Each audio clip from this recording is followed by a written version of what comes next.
Audio clear আসছে? সবাই শুনতে পাচ্ছ?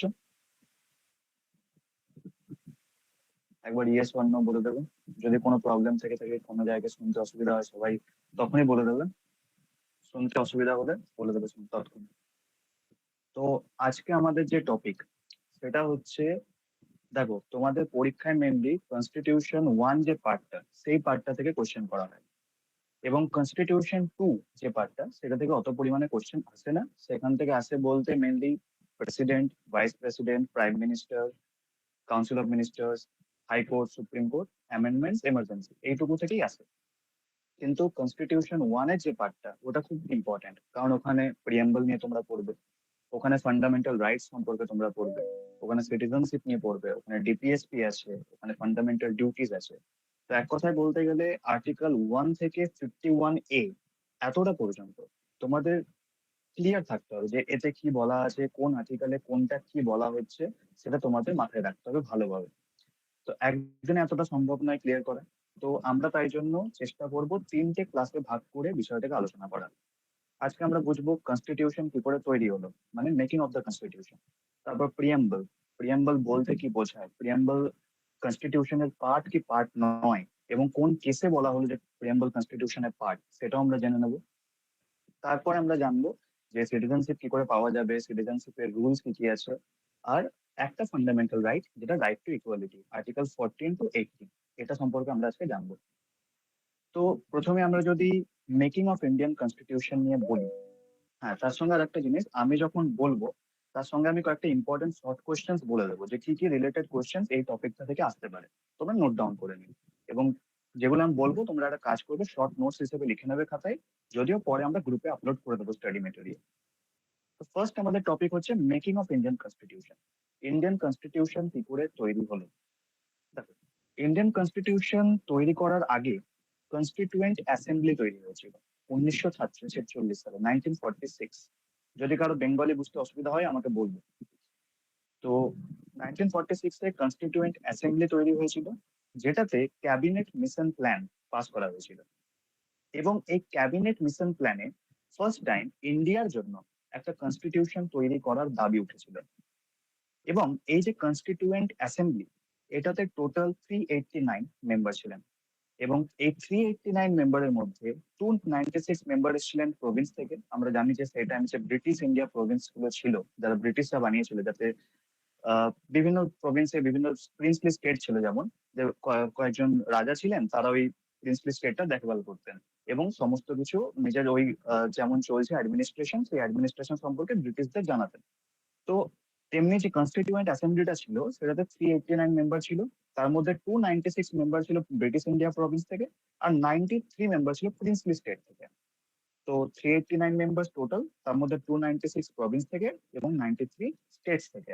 এবার যে 296 মেম্বার্স, তার মধ্যে 292 মেম্বার যারা ছিল, তারা 11টা যে ব্রিটিশ ইন্ডিয়া প্রভিন্স ছিল, যেমন দমন, দিউ, এগুলো যেগুলো আছে, তো সেখান থেকে এসেছিল। আর 4 ছিল চিফ কমিশনার্স প্রভিন্স থেকে, চিফ কমিশনারের যে প্রভিন্স ছিল সেখান থেকে 4 জন ছিল। তাহলে 296 এর মধ্যে 292 মেম্বার ছিল, 11টা যে ব্রিটিশ ইন্ডিয়া প্রভিন্স, এবং 4খানা যে চিফ কমিশনার প্রভিন্স সেখান থেকে নেওয়া হয়েছিল। 93 মেম্বার আমি বললাম স্টেট থেকে নেওয়া হয়েছিল। তারপরে এই যে স্ট্রেংথটা, মানে 389 মেম্বার্স এর যে স্ট্রেংথটা, সেটা কমিয়ে দিয়ে 299 করে দেওয়া হয়, যার মধ্যে 229 যে মেম্বার ছিলেন, আর তারা প্রভিন্স থেকে ছিলেন, এবং 70 জন মেম্বার প্রিন্সলি স্টেট থেকে ছিলেন।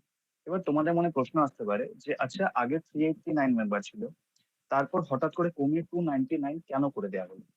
এই বিষয়টা হচ্ছে, তখন আমরা জানি মোহাম্মদ আলী জিন্নাহ মুসলিম লীগ থেকে পাস করেছিলেন যে আমরা আমাদের একটা টু নেশন থিওরি পাস করেছিলেন, যে তিনি যে আমাদের একটা আলাদা করে পাকিস্তান নেশন চাই। তো যখন এই কনস্টিটিউয়েন্ট অ্যাসেম্বলিটা পরে কমিয়ে দেওয়া হলো, তার কারণ হচ্ছে মুসলিম লীগের যে সদস্যরা প্রথমে সেই কনস্টিটিউয়েন্ট অ্যাসেম্বলির মধ্যে ছিল, তারা নিজেদের ওখান থেকে বাদ দিয়ে দেয়। তাই জন্য 389 থেকে ওটা সংখ্যাটা কমে গিয়ে 299 হয়ে যায়। তাহলে এটা আমরা কনস্টিটিউয়েন্ট অ্যাসেম্বলি সম্পর্কে জানলাম।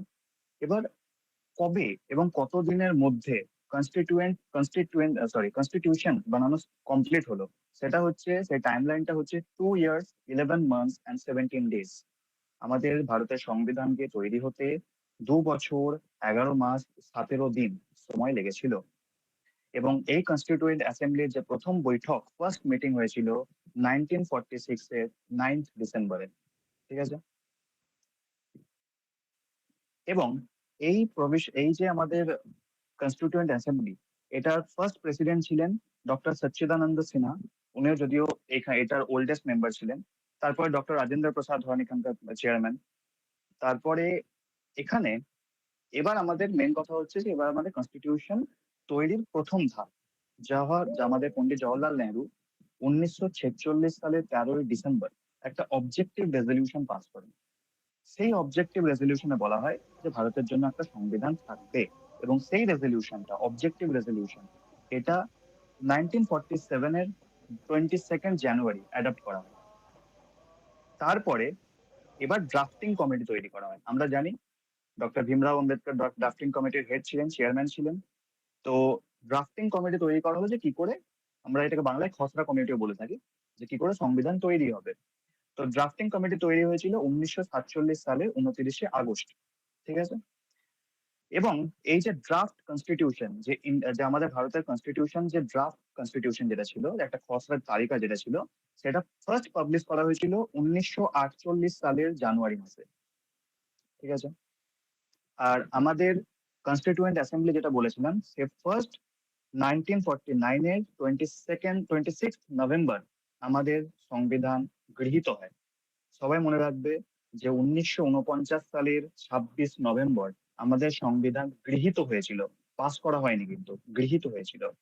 এবং 1950 সালের 26 জানুয়ারি আমাদের সংবিধান কেম ইনটু ফোর্স হয়, মানে লাগু হয়, ভারতবর্ষে কার্যকরী হয়। এই দুটো ডেট খুব ইম্পর্টেন্ট মনে রাখবে, যে কবে পাস হয়েছিল, কবে গৃহীত হয়েছিল, এবং কবে এটা কার্যকর হয়েছিল। তো 1949 সালের 26 নভেম্বর সংবিধান প্রথমবার গৃহীত হয়, এবং 1950 সালের 26 জানুয়ারি সংবিধান কার্যকরী হয়। ভারতের প্রত্যেকটি জায়গায় সংবিধান কার্যকরী হয়। এবং এখানকার এই যে আমাদের রিপাবলিক অফ ইন্ডিয়া আমরা যাকে বলে থাকি, আমাদের ভারতকে রিপাবলিক হিসেবেই তৈরি করা হয়েছিল, তার ফার্স্ট প্রেসিডেন্ট ছিলেন ডক্টর রাজেন্দ্র প্রসাদ, যিনি 22শে জানুয়ারি 1950 সালে নিজের অফিস হোল্ড করেছিলেন। মানে তিনি সেই দিন থেকে প্রেসিডেন্ট হিসেবে কাজ করা শুরু করেছিলেন, এবং আমরা যা মনে রাখবো যে ডক্টর রাজেন্দ্র প্রসাদ আমাদের ফার্স্ট প্রেসিডেন্ট ছিলেন। তো এটাই হচ্ছে making of the Indian constitution. আমাদের কনস্টিটিউশন এইভাবে তৈরি হলো, আমাদের কনস্টিটিউশন এইভাবে এলো। Assembly set up under cabinet mission plan of 1946। In the cabinet assembly, constituent assembly, there is 389 members, in which 296 members representing the British India province and 93 members have come from the princely states. And the timeline for making the constitution is 2 years, 11 months and 17 days. And the first meeting of Constituent Assembly was held at December 9, 1946. And the first president was Dr. Sachidananda Sinha. Then the drafting committee was formed. And before that, objective resolution was passed by Pandit Jawaharlal Nehru on 13 December 1946. Then drafting committee was formed, and Dr. B.R. Ambedkar was the chairman of that committee. Then our constitution was adopted in 1949, 26 November, and it came into force in 1950, 26 January. And the first president is Dr. Rajendra Prasad. Clear?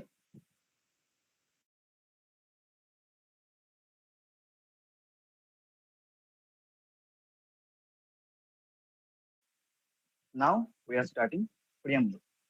প্রথমে বাংলায় বলে দেবো, তারপর যেটুকু থাকবে আমি ইংলিশে একটু সামারি আপ করে বলে দেবো, ঠিক আছে। তো আমাদের যে প্রিয়াম্বল, এবার তোমাদের মনে প্রশ্ন আসতে পারে প্রিয়াম্বল বিষয়টা কি, বাংলায় যাকে প্রস্তাবনা বলা হয়ে থাকে। প্রিয়াম্বল হচ্ছে what is the objective of our constitution. আমরা কনস্টিটিউশন কেন বানাচ্ছি, আমরা কনস্টিটিউশন বানিয়ে আমাদের কি লাভ হবে, এই যে লাভটা, এই যে গোলটা, আমরা কেমন করে ইন্ডিয়াকে তৈরি করতে চাই, এটা আমাদের প্রিয়াম্বল বলে। এক কথায় প্রিয়াম্বল হচ্ছে the synopsis of our constitution. কনস্টিটিউশনকে বোঝার জন্য ফার্স্ট ভাবে যদি আমরা দেখতে হয় যে ফার্স্ট প্রেফারেন্সে কনস্টিটিউশন কি, সেটা বুঝতে গেলে আমাদের প্রিয়াম্বল বুঝতে হবে, ঠিক আছে। And the preamble is based on the Jawaharlal Nehru's objective resolution, which was adopted by Constituent Assembly, as we know. Okay. And here is a famous quote that is given by N. A. Palkiwala, an eminent jurist, who called preamble as the identity card of the Constitution. This question may come in the examination that who said uh, preamble as the identity card of the Constitution? Dr. N. A. Palkiwala, an eminent jurist. Jurist means a judge. ভয়েসটা clear আসছে না? তোমরা কি শুনতে কোনো অসুবিধা হচ্ছে তো বলো। সেগুলো হচ্ছে সভারিন, socialist, secular, Democratic and Republic. এই পাঁচটা শব্দ মনে গেঁথে নাও ভালোভাবে। সভারিন, socialist, secular, Democratic and Republic. যদিও সোশ্যালিস্ট এবং সেকুলার এই দুটি শব্দ যখন প্রিয়াম্বল তৈরি করা হয়েছিল, আমরা মনে রাখবো প্রিয়াম্বল কিন্তু সংবিধানের সঙ্গেই গৃহীত হয়েছিল। মানে 26 নভেম্বর 1949 যেদিন আমাদের সংবিধান গৃহীত হয়েছিল সেদিনই আমাদের প্রিয়াম্বলও গৃহীত হয়েছিল, এবং 26 জানুয়ারি 1950 সালে যেদিন সংবিধান কার্যকরী হলো সেই একই দিনে আমাদের প্রিয়াম্বলও কার্যকরী হয়েছিল। তো আমি পাঁচটা শব্দ কি কি বললাম? সভারিন, socialist, secular, Democratic and Republic. যদিও সোশ্যালিস্ট এবং সেকুলার এই দুটি শব্দ যখন সংবিধান কার্যকরী হয়েছিল তখন ছিল না। এই দুটি শব্দ 42nd কনস্টিটিউশনাল অ্যামেন্ডমেন্ট অ্যাক্ট 1976 এ অ্যাড করা হয়েছিল। এবং এখানে একটা খুব ইম্পর্টেন্ট কোশ্চেন আসতে পারে যে which constitution amendment is called the mini constitution? কোন constitution 42nd constitutional amendment act 1976? কারণ এই যে অ্যামেন্ডমেন্টটা করা হয়েছিল, এই অ্যামেন্ডমেন্টে সংবিধানের বিভিন্ন জিনিস চেঞ্জ করা হয়েছিল, বিভিন্ন জিনিস অ্যাড করা হয়েছিল। যদি আমি তার মধ্যে সবথেকে একটা ভালো এক্সাম্পল দিই, আমাদের যে right two property, right two property আগে ফান্ডামেন্টাল রাইটস এর মধ্যে ছিল। আগে আমাদের 7টা ফান্ডামেন্টাল রাইটস ছিল, কিন্তু এই কনস্টিটিউশন অ্যামেন্ডমেন্টে সেটা সরিয়ে দেওয়া হয় এবং আমাদের যে রাইট টু প্রপার্টি সেটা ফান্ডামেন্টাল রাইট আর থাকে না। কেন ছিল না সেটা আমি পরে বলবো যখন আমি রাইট টু প্রপার্টি বোঝাবো। তো প্রিয়াম্বল আমি বললাম যে পাঁচটা শব্দ ছিল, সভারিন, socialist, secular, Democratic and Republic. এবার এই পাঁচটা শব্দ সম্পর্কে বলা যাক। সভারিন, সভারিন মানে কি? সভারিনকে বাংলা ভাষায় বলা হয় সার্বভৌম বা সার্বভৌমিকতা। মানে হচ্ছে আমাদের যে ভারতবর্ষ সেটা একটি সার্বভৌম দেশ হবে, একটি সভারিন কান্ট্রি হবে। কারণ কেন? কারণ আমাদের দেশ কোনো কিছুর জন্য অন্য কোনো দেশের উপর নির্ভরশীল থাকবে না। আমাদের দেশ সমস্ত কিছু নিজে করতে পারবে, এবং আমাদের দেশকে কোনো বিষয়ের জন্য অন্য কোনো বিষয় দেশের থেকে থ্রেটেন্ড হতে হবে না। কোনো দেশের কাছে আমাদের দেশকে মাথা নত করে থাকতে হবে না। এইটা যে মানে তো বলা, এটা যে ফিক্স করে দেওয়া, এটার জন্য সভারিন ওয়ার্ডটা অ্যাড করা হয়েছিল। এবার তোমরা কোশ্চেন করতে পারবে যে তাহলে তো আমরা তো অন্য দেশ থেকে নিয়ে আসি, মানে অনেক অনেক কিছু ইম্পোর্ট এক্সপোর্ট করি। তো ইম্পোর্ট এক্সপোর্ট দেখো ওটা আলাদা জিনিস, ওটা একটা বিজনেসের জিনিস, ওটা ওটা থেকে প্রফিট আর্ন করা যায়, ওটা দেশের উন্নতিকে বজায় রাখার জন্য জরুরি।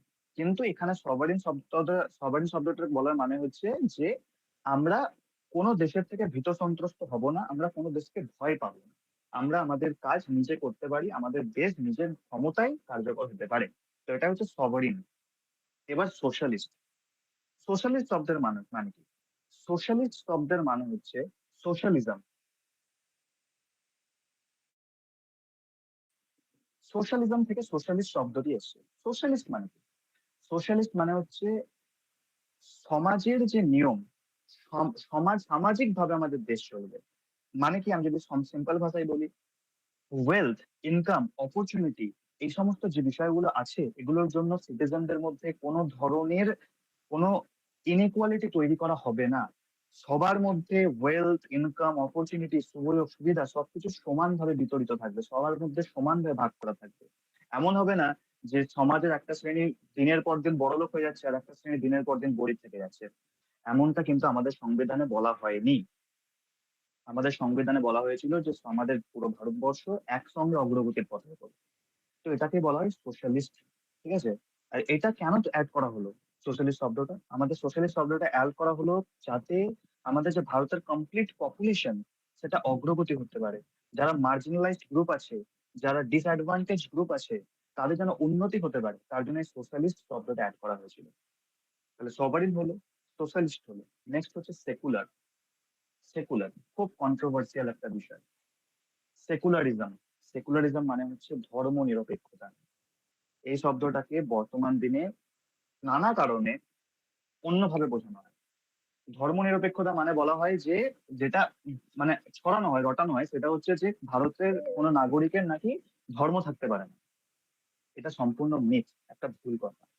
সো সেকুলার মানে হচ্ছে সমাজ, দেশে, আমাদের এই ভারতবর্ষে যে প্রত্যেকটি নাগরিক আছে, তারা নিজেদের পছন্দ মতো ধর্মাচরণ করবে।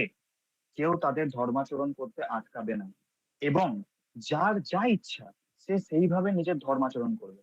এবং সরকারের এটা কর্তব্য হবে, সরকার সেই সুযোগ সুবিধা যাতে করে দেয়, যাতে কোনো মানুষ ধার্মিক ভাবে নিজেকে ছোট না মনে করে এবং নিজের ধর্মাচরণ সুষ্ঠুভাবে করতে পারে। এবং সরকারের প্রধান গুরুত্ব হবে, সরকার মানুষের ধর্মাচরণ নিয়ে কোনো ধরনের কোনো হস্তক্ষেপ করবে না, শুধু সাহায্য করবে, প্রমোট করবে। প্রমোট করবে মানে এমন নয় যে কোনো একটা পার্টিকুলার ধর্মকে প্রমোট করবে, আমি সেটা বলছি না। কোনো কমিউনিটি যদি হেল্প লাগে, তারা হেল্প করবে। কোনো বিষয়ে যদি কোনো কারণে ঝগড়া হচ্ছে, কোনো ঝামেলা হচ্ছে, সেই ঝামেলাটাকে যেন রিজলভ করা যায় সেটা ব্যবস্থা করে দেবে। বাকি আর সরকারের কোনো মাথা ব্যথা থাকা উচিত নয়। এবং প্রত্যেকটি নাগরিক নিজেদের পছন্দ মতো ধর্মাচরণ করবে। এটা হচ্ছে সেকুলার। Next, Democratic. আমরা সবাই জানি আমাদের দেশ একটা ডেমোক্রেটিক কান্ট্রি, গণতন্ত্র। গণতন্ত্র মানে কি? গণতন্ত্র মানে হচ্ছে আমাদের দেশের প্রত্যেকটি নাগরিকের অধিকার আছে, তারা ভোট দিয়ে সরকার গঠন করতে পারে। তাদের ভোটাধিকার আছে, রাইট টু ভোট আছে, তারা ভোট দেবে এবং সরকার গঠিত হবে। এটাই হচ্ছে গণতন্ত্র। এবং এই গণতন্ত্রে caste, creed, religion, gender, socio economic status, এই সমস্ত কিছুর ঊর্ধ্বে উঠে মানুষ দেখবে দেশের উন্নতি কিসে হচ্ছে, এবং সেই উন্নতির কথা ভেবে তারা কাজ করবে।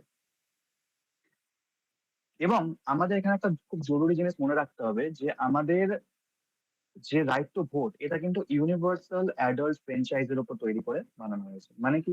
মানে যাদের 18 বছর বয়স হয়েছে তাদের কাছে ভোটাধিকার রয়েছে, এটাকেই বলা হয় ইউনিভার্সাল অ্যাডাল্ট ফ্র্যাঞ্চাইজ। ঠিক আছে, তাহলে চারটে শব্দ হলো। নেক্সট হচ্ছে রিপাবলিক। রিপাবলিক মানে কি?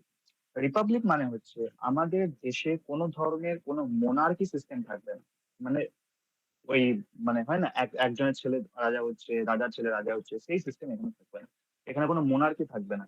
এখানে মেরিট, কোয়ালিফিকেশন এবং সব থেকে বড় জিনিস, উইল অফ দ্য পিপল, মানুষ কি চায় সেইটার উপর বেস করে সরকার গঠিত হবে।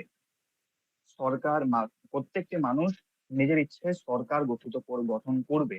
এটা হচ্ছে রিপাবলিক। তো আমাদের টোটাল প্রিয়াম্বলে সব থেকে জরুরি পাঁচটা জিনিস: সভারিন, socialist, secular, Democratic and Republic. এইগুলো সবার কাছে ক্লিয়ার হলো। এরপর আমরা প্রিয়াম্বলের যে আরো একটা বিষয় আছে সেগুলো বলবো। এতটা পর্যন্ত কারো কোনো ডাউট থেকে থাকলে প্লিজ বলুন।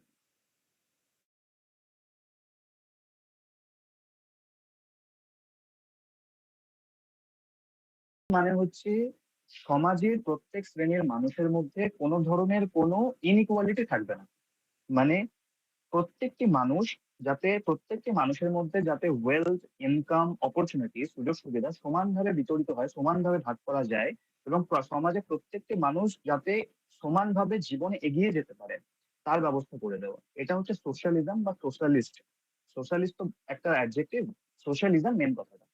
তো এবং এটা কেন অ্যাড করা হয়েছিল, যাতে যে পুরো এন্টায়ার যে পপুলেশন আছে, যার মধ্যে মার্জিনালাইজ সেকশন যারা আছে, মানে পিছিয়ে পড়া গোষ্ঠী যারা আছে, ডিসঅ্যাডভান্টেজ গ্রুপ যারা আছে, তাদের যাতে এগিয়ে নিয়ে যাওয়া যায়, তাদের যেন সুযোগ সুবিধা দেয়া হয় বিভিন্ন ক্ষেত্রে, সরকারি চাকরির ক্ষেত্রে হোক, আহ তাদের বেঁচে থাকার জন্য হোক, এই সমস্ত ক্ষেত্রে যাতে তাদের সুবিধা দিয়ে দেয় সরকার, সেই যেন সেটা প্রোভাইড করে, সেটাকে বলা হয় সোশ্যালিজম, সোশ্যালিস্ট।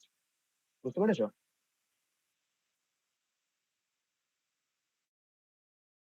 Yes, sir. ওকে।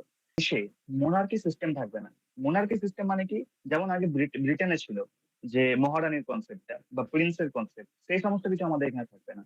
আমাদের দেশে সরকার গঠিত হবে মেরিটের ওপর, কোয়ালিফিকেশনের ওপর, এবং সব থেকে important will of the people, মানে মানুষ কি চায় তার উপর বেস করে সরকার গঠিত হবে। এটাকেই বলা হয় এক কথায় রিপাবলিক। এবং আমাদের দেশে একজন প্রেসিডেন্ট থাকবে। প্রেসিডেন্ট কি হবে? প্রেসিডেন্ট হবে নমিনাল হেড। আমাদের সবসময় মনে রাখবে যে আমাদের দেশে দুজন হেড আছে, একটা নমিনাল হেড, একটা অ্যাকচুয়াল হেড। বা নমিনাল হেডকে কনস্টিটিউশনাল হেডও বলা হয়ে থাকে। কনস্টিটিউশনাল হেড বা নমিনাল হেড হচ্ছেন আমাদের প্রেসিডেন্ট অফ ইন্ডিয়া। এবং আমাদের যে অ্যাকচুয়াল হেড, যার কাছে প্রকৃত ক্ষমতা থাকে, তিনি হচ্ছেন প্রাইম মিনিস্টার। তো এটাই হচ্ছে এই যে স্ট্রাকচারটা, এটাকে বলা হয় Republic structure. Clear?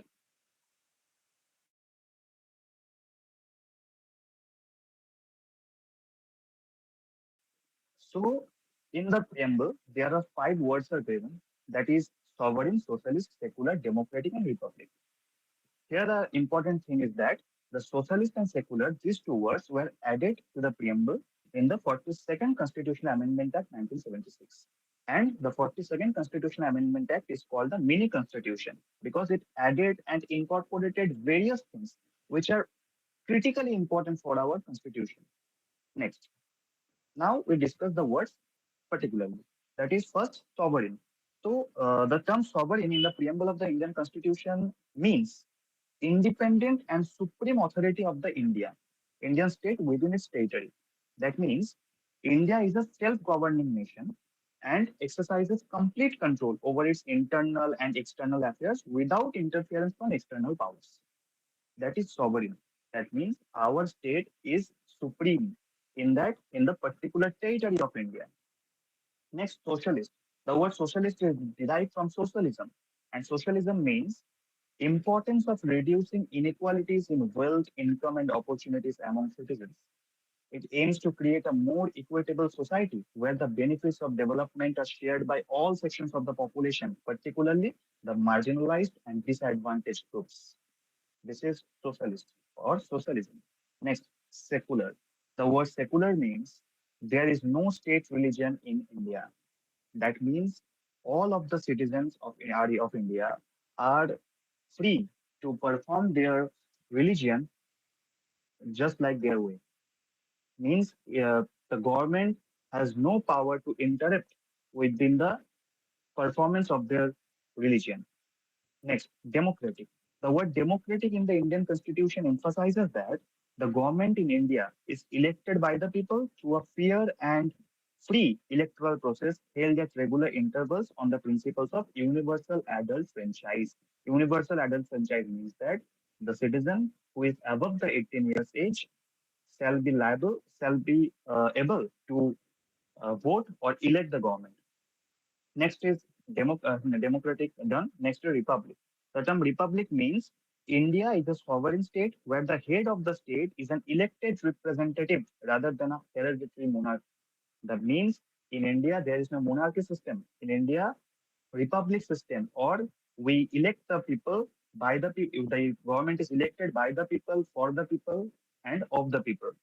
Next, in the case of India, the head of the state, such as president, is elected by the people or the representatives through a democratic process. There is a different process for the election of president. We may discuss in next classes. And we should know that in India there is 2 heads. First is the nominal head or constitutional head, that is the president, and another is actual head, that is the prime minister. Okay, so now we are going to the next topic, that is justice. তো আগে আমি বাংলায় বলছি তারপর আবার ইংলিশে বলে দেবো। তো আমাদের এই যে প্রিয়াম্বল সেটাতে 3টে জাস্টিসের কথা বলা হয়েছে। একটা social justice, economic justice and political justice. Social justice মানে সোশ্যাল জাস্টিস মানে হচ্ছে আমাদের কর্তব্য হবে সমাজের মধ্যে যে সমস্ত ইনইকুয়ালিটি গুলো আছে সেই ইনইকুয়ালিটি গুলো দূর করা। কাস্ট, রিলিজিয়ন, জেন্ডার এই সমস্ত কিছুর উপরে বেস করে যে ইনইকুয়ালিটি আছে আমাদের ভারতবর্ষে, যেমন আগে ছিল আমরা জানি শূদ্রদের সঙ্গে যে আচরণ করা হতো, সেই সমস্ত আচরণকে মুছে ফেলার জন্য এবং দেশে একটা ইকুয়াল সিস্টেম তৈরি করার জন্য আমাদের এই সোশ্যাল জাস্টিস টার্মটা ইউজ করা হয়। Next, economic justice. Economic justice মানে হচ্ছে যে আমাদের দেশের যে ট্রেজারি আছে, আমাদের দেশের যে কি বলবো অর্থ ব্যবস্থা, সেটা প্রত্যেকটা নাগরিকের মধ্যে সমানভাবে ভাগ করা হবে। মানে প্রত্যেকটা নাগরিক আছে এই সুযোগ সুবিধা থাকবে যাতে সে নিজের জীবন যাপন করার জন্য যতটা পরিমাণে তার অর্থ প্রয়োজন সেই পরিমাণ অর্থ সে নিজের ক্ষমতায় উপার্জন করতে পারে, এবং যাতে উপার্জন করতে পারে এমপ্লয়মেন্ট যাতে বাড়ানো যায় সেই কর্তব্যটা হবে সরকারের। এবং এর মাধ্যমে এই যে ইকোনমিক জাস্টিস, এটার মেন গোল কি? এটা মেন গোল হচ্ছে পভার্টি, বেকারত্ব কমানো, আনএমপ্লয়মেন্ট কমানো, এবং ইকোনমিক এক্সপ্লয়টেশন যেটা হয় গরিবদের প্রতি সেগুলো যাতে বন্ধ করে দেওয়া। এবং সব থেকে ইম্পর্টেন্ট, বর্তমান যুগের সব থেকে ইম্পর্টেন্ট জিনিস সাস্টেনেবল ডেভেলপমেন্ট। সাস্টেনেবল ডেভেলপমেন্ট মানে কি? সাস্টেনেবল ডেভেলপমেন্ট মানে হচ্ছে আমরা এমন ভাবে আমাদের প্রেজেন্ট যে রিসোর্সেস আছে, আমাদের ওয়েলথ রিসোর্সেস হোক, ন্যাচারাল রিসোর্সেস হোক, সেগুলো এমন ভাবে আমরা ইউজ করব যাতে আমরা তো ইউজ করতে পারি, তার সঙ্গে আমাদের যে ফিউচার জেনারেশন তারাও যেন সেটা ইউজ করতে পারে। এবং পরিবেশের যেন ক্ষতি না হয়, that is for sustainable development, and it is very crucial in modern times. Next, political justice. Political justice means there is democracy, rule of law, and protection of individual rights and freedoms. That means আমাদের দেশের democracy বজায় থাকবে, গণতন্ত্র বজায় থাকবে, rule of law. Question আসতে পারে যে রুল অফ ল এর কনসেপ্ট কে দিয়েছিল, মনে রাখবে A.V. Dicey. A.V. Dicey rule of law এর কোয়েশ্চেন, এই রুল অফ ল এর কনসেপ্টটা তৈরি করেছিলেন। রুল অফ ল মানে কি? রুল অফ ল মানে হচ্ছে আমাদের দেশে আইন সবার উপরে থাকবে। দেখবে একটা কথা বলা হয়ে থাকে, সংবিধান সবার উপরে, সংবিধানের উপরে কিন্তু কিছু নেই। আমাদের দেশের যে এতগুলো আইন আছে, তোমরা ভবিষ্যতে যখন সবাই ল নিয়ে পড়বে, বিভিন্ন ধরনের আইনের ব্যাপারে পড়বে। ইন্ডিয়ান কন্ট্রাক্ট অ্যাক্ট আছে আমাদের, আমাদের বিএনএসএস, বিএসএ আছে, মানে আগে যেগুলোকে আইপিসি, সিআরপিসি এবং এভিডেন্স অ্যাক্ট বলা হতো, সেগুলো এখন বিএনএসএস এন্ড বিএসএ বলা হয়। ভারতীয় ন্যায় সংহিতা, ভারতীয় নাগরিক সুরক্ষা সংহিতা এন্ড ভারতীয় সাক্ষ্য অধিনিয়ম, এগুলো এখন বলা হয়। ঠিক আছে, তো এই সমস্ত কিছু যে ল গুলো আছে, এই সমস্ত ল কিন্তু সংবিধানকে কন্ট্রারি করতে পারে না, সংবিধানের বিরোধিতা করতে পারে না। যদি সে সংবিধানের বিরোধিতা করছে, সংবিধানের কোনো ক্লজের, কোনো প্রভিশনের, কোনো আর্টিকেলের বিরোধিতা করছে, তাহলে কিন্তু সে সংবিধানের বিরোধিতা করছে এবং সেই ল কিন্তু ভয়েড হয়ে যাবে। ভয়েড মানে সেই ল কিন্তু আর কার্যকরী হবে না। এই সমস্ত টার্মগুলো তোমরা পড়বে যখন তোমরা আগে পড়বে আরো ল নিয়ে, ভয়েড, ভয়েডেবল, এই সমস্ত কিছু তোমরা পড়বে। ঠিক আছে, তো পলিটিক্যাল জাস্টিস মানে হচ্ছে আমাদের ডেমোক্রেসি বজায় থাকবে, আমরা ইলেক্ট করবো গভর্নমেন্টকে থ্রু দ্য অ্যাডাল্ট ফ্র্যাঞ্চাইজ। তো মানে 18 বছর যাদের হয়েছে তারা ভোট দেবে, এগুলো আমাদের বলা হয়েছে। নেক্সট আরো কয়েকটা কনসেপ্ট আছে, আর তিনটে আছে, যেটা হচ্ছে liberty, equality and fraternity. Liberty মানে কি? লিবার্টি মানে হচ্ছে প্রত্যেকটা মানুষ নিজেদের মনের যে কথা, নিজেদের মনের যে চিন্তা, সেটা নিজেরা বিনা কোনো দ্বন্দ্বে, তাদের মধ্যে কোনো ভয় থাকবে না যে আমরা এই কথাটা বলবো তো কি হবে, কিছু হয়ে যাবে না, যেটা বর্তমান দিনে হচ্ছে। আমাদের কথা বলার অধিকারকে দিনকে দিন কেড়ে নেওয়ার চেষ্টা চলছে। তো সেটা যেন না হয় তার কিন্তু ব্যবস্থা আমাদের সংবিধান দিয়ে গেছে। আমাদের সংবিধানে লিবার্টি বলা আছে। লিবার্টি মানে হচ্ছে আমাদের দেশে যেন ডেমোক্রেটিক সোসাইটি বজায় থাকে। আমাদের ডেমোক্রেটিক সোসাইটি যে ভাইব্রেন্ট নেচার, সবাই ভিভিড নেচার, সবাই নিজেদের মতো নিজেদের মনের যে কথা সেটা পেশ করতে পারে। তোমরা আর্টিকেল 19-এ তোমরা পড়বে right two free speech, right two press, এগুলো যখন তোমরা পড়বে, এখন তো রাইট টু কোনটা ছিল, দাঁড়াও, আচ্ছা আমি ভুলে গেছি, আমি তখন বলে দেবো, সরি। তো একটা কেসে ছিল, আমি ওটা ভুলে যাচ্ছি, যাই হোক আমি ওটা বলে দেবো পরে। তো এইগুলো যেন বজায় থাকে, সেগুলো কিন্তু আমাদের সংবিধানে বলা আছে। ঠিক আছে, নেক্সট ইকুয়ালিটি। ইকুয়ালিটি মানে আমরা সবাই জানি, ইকুয়ালিটি মানে হচ্ছে প্রত্যেকটা নাগরিককে সমান চোখে দেখা হবে। আইনের চোখে প্রাইম মিনিস্টার মোদিজি যেমন সমান, আমাদের একজন সাধারণ নাগরিকও কিন্তু সমান। আইনের চোখে কেউ ওপর নেই, আইনের চোখে কেউ নিচু না, কেউ ওপরে নেই, আইনের চোখে সবাই সমান। ঠিক আছে, নেক্সট ফ্রেটার্নিটি। ফ্রেটার্নিটি মানে ভ্রাতৃত্ব বোধ। সবার, হিন্দু, মুসলিম, শিখ, খ্রিস্টান, যত ধর্মের লোক আছে, সব ধর্মের লোকের মধ্যে ভ্রাতৃত্ব বোধ বজায় থাকবে। কেউ কোনো কারো ধর্মকে ছোট করবে না, কেউ কারো ধর্মকে অবহেলা করবে না এবং খারাপ চোখে দেখবে না, কাউকে আটকাবে না। এটা হচ্ছে ফ্রেটার্নিটি। এবং একই সঙ্গে মনে রাখবে, ফ্রেটার্নিটি শব্দটা যখন সংবিধান তৈরি হয়েছিল তখন ছিল না। এটাও সেই 42nd কনস্টিটিউশন অ্যামেন্ডমেন্ট অ্যাক্ট 1976, এটাতে কিন্তু অ্যাড করা হয়েছিল। এবং এইটাতে কি আর দুটো কোন শব্দ অ্যাড করা হয়েছিল? কেউ বলবে তো বলো, আর দুটো কোন কোন শব্দ অ্যাড করা ছিল 42nd কনস্টিটিউশন অ্যামেন্ডমেন্ট অ্যাক্টে? এনিওয়ান? স্যার আরেকবার রিপিট করবেন। 42nd কনস্টিটিউশনাল অ্যামেন্ডমেন্ট অ্যাক্টে প্রিয়াম্বলে কোন দুটো শব্দ অ্যাড করা হয়েছে? আমি যে 5টা শব্দ বলেছিলাম তার মধ্যে কোন দুটো শব্দ অ্যাড করা সোশ্যালিস্ট হয়েছে? ও সেকুলার, আর এই দুটো আলাদা ইন্টাগ্রিটিও অ্যাড করা হয়েছিল। Very good. হ্যাঁ, এই দুটো শব্দ তখন অ্যাড করা হয়েছিল। তো এটার সঙ্গে আমাদের প্রিয়াম্বলের যে মেন জিস্ট সেটা শেষ হলো। এবার অনেকের মনে কোয়েশ্চেন আসে যে প্রিয়াম্বল কি আমাদের কনস্টিটিউশনের পার্ট? কারণ প্রিয়াম্বল তো কোনো আর্টিকেলে দেওয়া নেই এবং প্রিয়াম্বলের পরে আর্টিকেল স্টার্ট হচ্ছে। তো প্রিয়াম্বল কি আমরা কি কনস্টিটিউশনের পার্ট বলতে পারি? এটা নিয়ে একটা খুব ইম্পর্টেন্ট কেস আছে। সেই কেসটা তাহলে তোমরা লিখে নিতে পারো। একটা ফার্স্ট কেস হচ্ছে রি বেরুবাড়ি কেস। রি বেরুবাড়ি, BERUBARI, রি বেরুবাড়ি কেস। ঠিক আছে, এই কেসটাতে বলা হয়েছিল যে প্রিয়াম্বল আমাদের সংবিধানের পার্ট নয়। আমাদের যে অ্যাপেক্স কোর্ট মানে সুপ্রিম কোর্ট, আমরা সুপ্রিম কোর্ট বলেছিলেন যে প্রিয়াম্বল আমাদের কনস্টিটিউশনের পার্ট নয়। পরে একটা অত্যন্ত ইম্পর্টেন্ট কেস হয় Kesavananda Bharati versus state of Kerala 1973। এই কেসটা সবাই মনে রাখবে, তোমরা যতদিন পর্যন্ত ল নিয়ে পড়বে এই কেসটা দেখবে বিভিন্ন জায়গায় বারে বারে আসছে। তো এই কেশবানন্দ ভারতী কেসটা যেটা হয়েছিল সেটাতে আগের যে কেসটা রে বেরুবাড়ির যে কেসটা ছিল ওটাকে ওভাররুল করে দেওয়া হয়, ওটাকে বাতিল করে দেওয়া হয় এবং বলা হয় যে হ্যাঁ আমাদের যে প্রিয়াম্বল সেটাও আমাদের কনস্টিটিউশনের এবং প্রিয়াম্বলকে আমরা কনস্টিটিউশনের যেমন গুরুত্ব আছে সেই একই রকম গুরুত্ব আমরা দেব। এবং তার সঙ্গে আমরা এটা একটা জিনিস মনে রাখবে যে আর্টিকেল 368 এর আন্ডারে পার্লামেন্টকে পাওয়ার দেওয়া আছে যে পার্লামেন্ট কনস্টিটিউশনকে অ্যামেন্ড করতে পারে। অ্যামেন্ডমেন্ট মানে কি? অ্যামেন্ডমেন্ট মানে হচ্ছে কনস্টিটিউশনের কোনো প্রভিশনকে চেঞ্জ করতে পারে, তার জায়গায় নতুন কিছু অ্যাড করতে পারে। যেমন আমি বললাম যে রাইট টু প্রপার্টি আগে ফান্ডামেন্টাল রাইট ছিল, তারপর ওটাকে চেঞ্জ করে দেওয়া হয়। তো ঠিক তেমনি তো পার্লামেন্টের কাছে পাওয়ার আছে যে কনস্টিটিউশনে কোনো পার্টিকুলার প্রভিশনকে আর্টিকেলকে তারা চেঞ্জ করতে পারে, তার অন্য কিছু অ্যাডও করতে পারে। তো সেটাকেই বলা হয় অ্যামেন্ডমেন্ট। তো এই কেসে বলা হয়েছিল কেশবানন্দ ভারতী কেসে যে আমাদের আহ, যে সংবিধানকে যেমন করে অ্যামেন্ড করা হয় 368 এর আন্ডারে পার্লামেন্ট এমন অ্যামেন্ড করতে পারে, তেমনি প্রিয়েম্বলকেও কিন্তু সংবিধান প্রিয়েম্বলকে কিন্তু আমাদের যে পার্লামেন্ট সে অ্যামেন্ড করতে পারে। ঠিক আছে, এতটা বন্ধু ক্লিয়ার হলো? তাহলে আমাদের প্রিয়াম্বলের পার্টটা শেষ।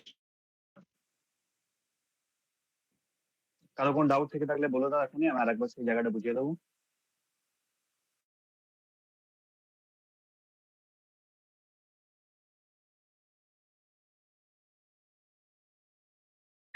না, নেই কোনো ডাউট। ওকে, তো এবার আমরা আর্টিকেল ওয়াইজ পড়া স্টার্ট করছি। কারোর কাছে কি বেয়ার অ্যাক্ট আছে? বেয়ার অ্যাক্ট মানে কনস্টিটিউশনের যে বেয়ার অ্যাক্টটা সেটা কি আছে? না থাকলে তোমরা গুগলে সার্চ করো constitution of India bare act, তোমরা পেয়ে যাবে, পুরো কনস্টিটিউশনটা পেয়ে যাবে। ঠিক আছে, তো আমি আর্টিকেল ওয়াইজ বলে দিচ্ছি, যে কটা আর্টিকেল ইম্পর্টেন্ট হবে বেশি সেই কটা আর্টিকেল আমি বলে দেবো। দেখো, ফার্স্ট আমাদের যে আর্টিকেল আছে সবসময় মনে রাখবে, ফার্স্ট আর্টিকেল যেটা হয় যে কোনো অ্যাক্টের ফার্স্ট সেকশন হয়, আর্টিকেল তো শুধুমাত্র কনস্টিটিউশনে হয়। এবার ক্লিয়ার আসছে ঈশিতা দাস? ক্লিয়ার আসছে অডিও?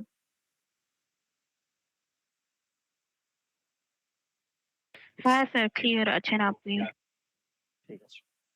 হ্যাঁ, তো দেখো যে কোনো অ্যাক্টের ফার্স্ট যে আর্টিকেলটা হয় বা সেকশন হয় সেখানে বলা হয় যে আমাদের এই যে অ্যাক্টটা আমরা পড়ছি, যে অ্যাক্ট আমরা পড়ি সেটা কন্ট্রাক্ট অ্যাক্ট পড়ি, আইপিসি সিআরপিসি যাই আমরা পড়ি, তার নাম সেখানে বলা হয়ে থাকে, মানে সেই অ্যাক্টকে আমরা কোন নামে জানবো সেটা সেখানে বলা হয়ে থাকে। তো আমরা যখন কনস্টিটিউশন পড়ছি তো ফার্স্ট আর্টিকেলে বলা হয় name and territory of the union. Union মানে কি? আমাদের যে এতগুলো স্টেট আছে সেই সবগুলো স্টেটকে একসঙ্গে বলা হয় ইউনিয়ন। তো ফার্স্টে কি বলা হলো? India that is Bharat shall be a union of states. মাঝে কিছুদিন আগে খুব ঝামেলা হয়েছিল যে আমরা ভারতের নাম চেঞ্জ করে ভারত করব, মানে সরি ইন্ডিয়ার নাম চেঞ্জ করে ভারত করব, যদিও আমাদের সংবিধান দুটো নামই বলা আছে, ইন্ডিয়া এবং ভারত দুটোই বলা আছে। তো আমাদের বলা হয়েছে যে ইন্ডিয়া বা ভারত, যে যেটা খুঁজে সেটা বলতে পারে। ঠিক আছে, তো সেটা কি একটা ইউনিয়ন অফ স্টেটস। আমাদের যে এতগুলো স্টেট আছে সেই স্টেটের একটা ইউনিয়ন, একটা একত্রতা বোধ, সেই স্টেট গুলো সবগুলোকে মিলিয়ে আমরা বলবো ইউনিয়ন অফ ইন্ডিয়া। ঠিক আছে, এটা আমাদের আর্টিকেল 1-এ বলা হয়েছে।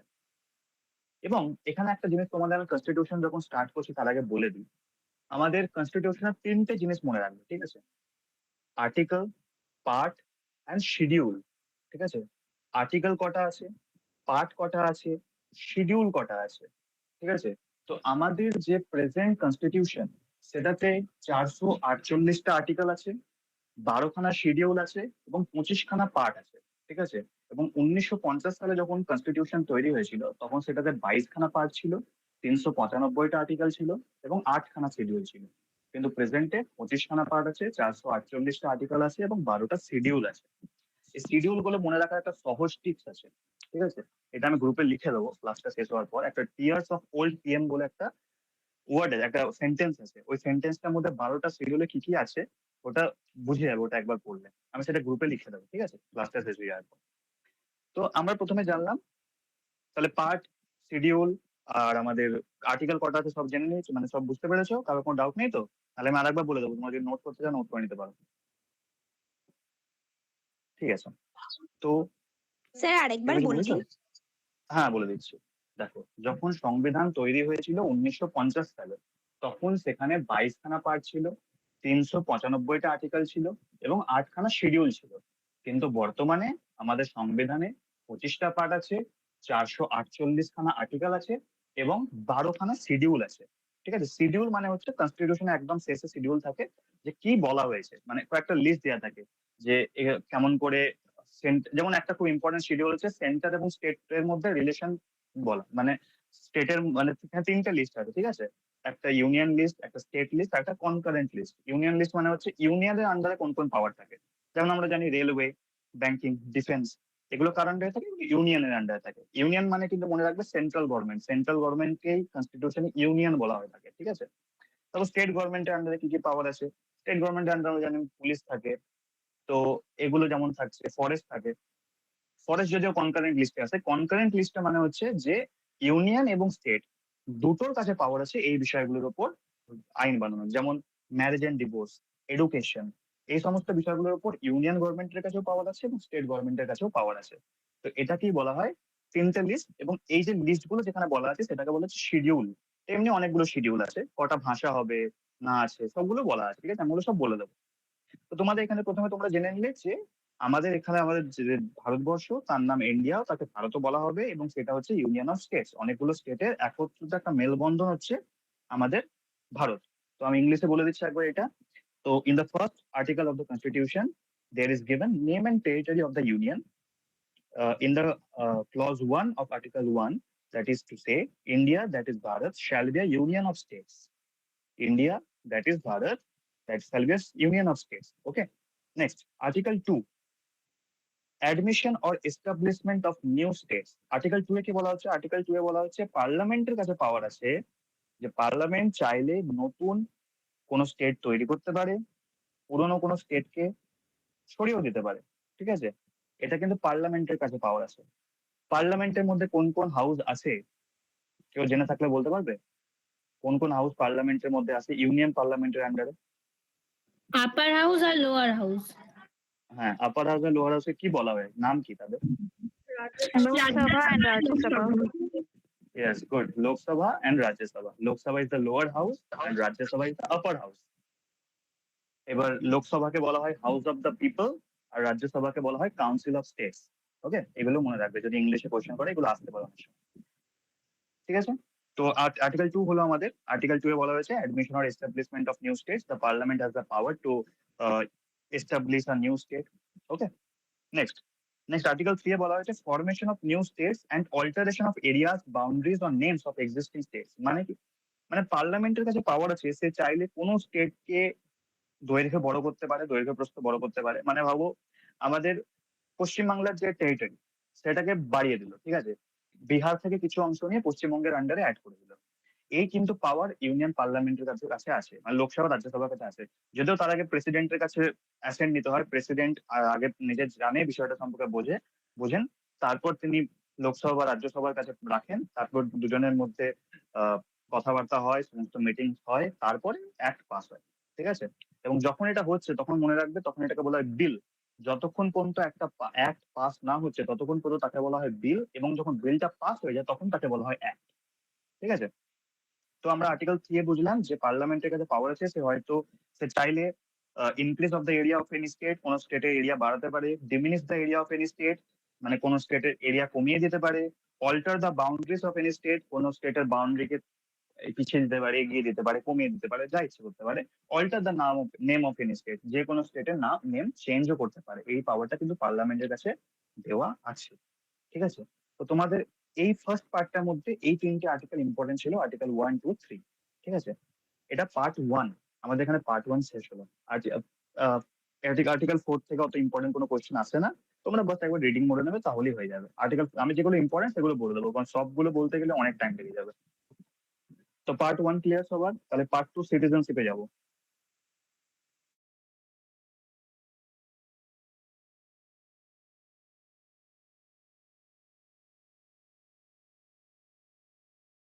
তাহলে সিটিজেনশিপ স্টার্ট করবো। ইয়েস অর নো কেউ বলো অডিওতে। Yes, sir. ওকে, ঠিক আছে, দেখো পার্ট 2 সিটিজেনশিপ। স্যার এক সিটিজেনশিপ মানে, মিনিট। হ্যালো, হ্যাঁ বলো। আচ্ছা আমি একটু আগে গুগলে গিয়ে সার্চ করলাম যে ইন্ডিয়ান কনস্টিটিউশনের বেয়ার অ্যাক্ট বলতে পুরোটাই দিয়ে দিল, মানে আর্টিকেলস প্রিয়াম্বল সবটাই ধরে দিয়ে দিল। এই হ্যাঁ পুরোটাকেই হ্যাঁ কি ওটা, ইন্ডিয়ানের বেয়ার অ্যাক্ট বলা হয়? হ্যাঁ হ্যাঁ পুরো যে এটা সেটাকে ইন্ডিয়ান বেয়ার অ্যাক্ট বলা হয়। তোমরা যখন পরে ল পড়বে তখন তোমরা দেখবে বেয়ার অ্যাক্ট শুনবে। এই বেয়ার অ্যাক্টে পুরোটা থাকবে, মানে ভারতের সংবিধানে কি আছে পুরোটা কিন্তু বেয়ার অ্যাক্টের মধ্যে আছে। আচ্ছা, ওকে। ঠিক আছে, নেক্সট। তাহলে নেক্সট পার্ট 2 তে হচ্ছে সিটিজেনশিপ। সিটিজেনশিপ মানে কি? নাগরিকত্ব। ভারতের কোনো নাগরিক কি করে ভারতের নাগরিক হতে পারে, নাগরিকত্ব কি করে বাতিল হয়ে যেতে পারে, এই সমস্ত কিছু সম্পর্কে আমরা এই পার্টে জানবো। ঠিক আছে, পার্ট 2 সিটিজেনশিপের ফার্স্ট আর্টিকেল 5 এ বলা হচ্ছে citizenship at the commencement of the constitution. মানে কনস্টিটিউশন যখন তৈরি হলো তখন থেকে কারা ভারতের নাগরিক হতে পারবে। তার জন্য 3টে শর্ত দেওয়া হয়েছে।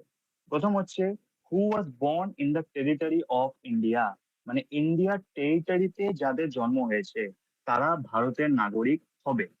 বুঝতে পেরেছো? তারপরে তারপরে বলা হচ্ছে either of whose parents was born in the territory of India, মানে যাদের বাবা বা মা, আইদার বলা আছে মানে যাদের হয় বাবা বা মা আমাদের এই ভারতের সদস্য ছিলেন, তারাও কিন্তু ভারতের নাগরিকত্ব পাবে।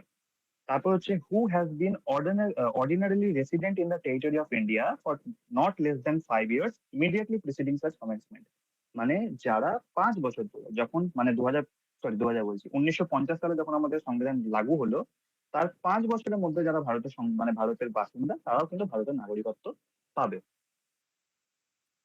বুঝতে পেরেছো সবাই?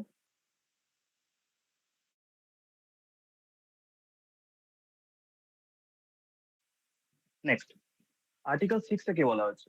আর্টিকেল 6 এ বলা হচ্ছে citizenship of persons who migrated from Pakistan to India, মানে যারা পাকিস্তান থেকে ইন্ডিয়া এসছে তাদের নাগরিকত্ব সম্পর্কে আমাদের আর্টিকেল 6 এ বলা আছে। ঠিক আছে, তো প্রথমে কি বলা হচ্ছে, এই আর্টিকেলটা ডিল কার সাথে করছে? এই আর্টিকেলটা ডিল করছে যারা পাকিস্তান থেকে ভারতে এসছে আফটার পার্টিশন, 1947 সালে পার্টিশনের পর যারা পাকিস্তান থেকে ভারতে এসছে তাদের কথা বলা হচ্ছে। তারা কখন ভারতের সিটিজেন হতে পারে?